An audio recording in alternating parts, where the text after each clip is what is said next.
এখানে আমি মোমো বানাবো বলে ময়দা নিয়েছি 2 কাপ মতন, আর এর ভেতরে একটুখানি নুন দিয়ে দিলাম। এবারে জল দিয়ে এটাকে ভালো করে মেখে নেব। এই ময়দাটা খুব বেশি নরমও মাখবো না, খুব বেশি শক্তও মাখবো না, যাতে নাকি আমি শেপটা ঠিক মতন দিতে পারি, কারণ নরম মেখে দিলে শেপটা আমি দিতে পারবো না। এখন এই যে ময়দাটা মাখা হয়ে গেছে, গায়ে একটু তেল লাগিয়ে রেখে দেবো ঘন্টাখানেক।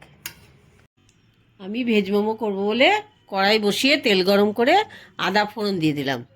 এখন একসাথে দিয়ে দিলাম।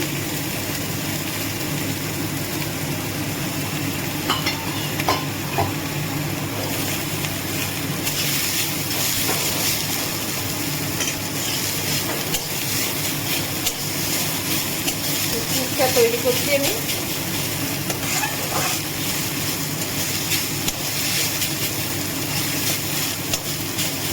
1 ঘন্টা বাদে ময়দাটা মেখে রেখেছিলাম যেটা, সেটা আমি ভালো করে আরেকবার মেখে নেব।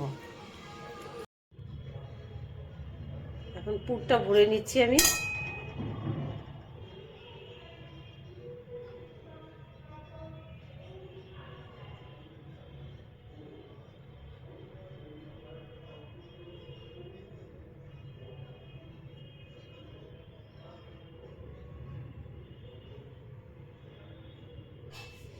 এইভাবে বাকি মোমোগুলো করে নেব।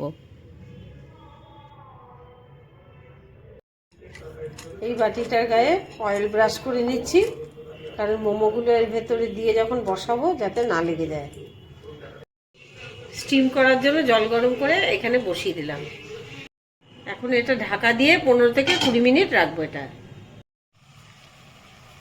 পরেরগুলো এইভাবে করে নিলাম, আগেরগুলো এইভাবে এই যে এখানে নামিয়ে নিয়েছি, পরেরগুলো এখানে হয়ে গেছে।